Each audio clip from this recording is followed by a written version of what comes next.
Hi, this is Duncan McIntyre of OfficeChairAdvice.com, and I created this short video to help you to identify what really matters when selecting an ergonomic office chair. You'll find the term ergonomic office chair widely used in the office chair industry, and yet there are no hard and fast rules as to actually what an ergonomic office chair really is. The truth is, it's just a concept, a convenient term for describing a chair. So here's my definition of an ergonomic office chair. An ergonomic office chair is an office chair that has been carefully designed for the user to be able to work productively, efficiently and safely, as well as minimising any feeling of fatigue or discomfort. And you need to be really careful when you're buying a chair, because you'll find chairs described as ergonomic which are anything but.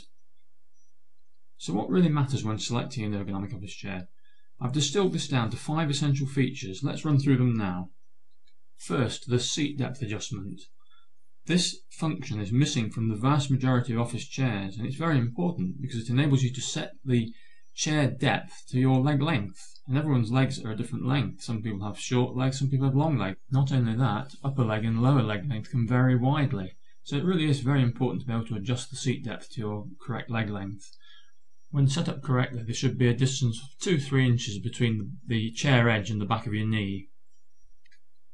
The next feature that you need to have is an adjustable height back. You'll find that most chairs have moulded foam towards the base of the chair, and it's important this is nicely rested into your lower back. Typically you'll find that there's a button on the back, as you see in the photograph, which you depress and then move up and down on the handles, or there may be a pair of buttons at the back to move it up, or even a control knob. Some chairs have actual movable lumbar supports as well, and those are fine as well, but they're not strictly necessary. I would also avoid chairs with very deep and awkward shaped foams, because they just don't serve you well at all. They're just for gimmicks really. Next we have height adjustable arms. These are an important feature. You can see that on the photograph there's a button that you depress, and this is very common. You just literally press it in and move the arm up and down to where you want them to be. It really is important to have your arms set properly. You know, on a fixed arm you can have your arms hunched up in the air, and it gives you real problems with neck pain and what have you. So by moving the arms up and down, you can get a nice natural position for your shoulders, where they're just in a nice natural position.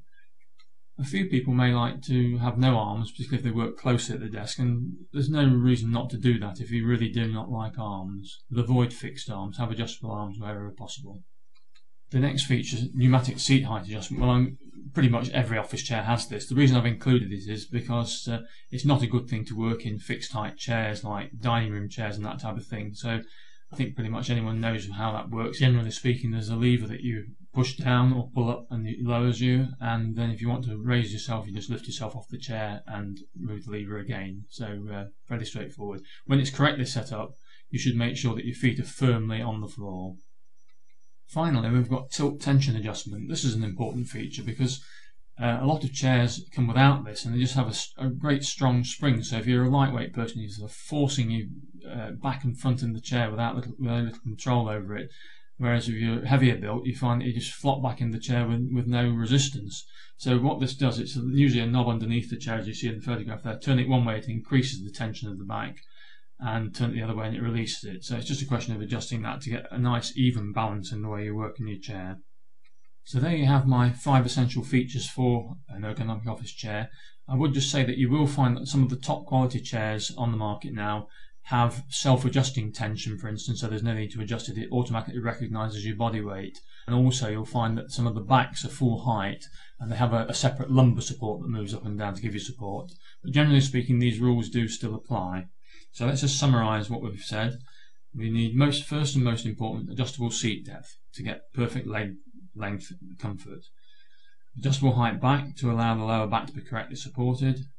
Adjustable arm height for ease of movement and minimising the risk of RSI and stiffness in your shoulders.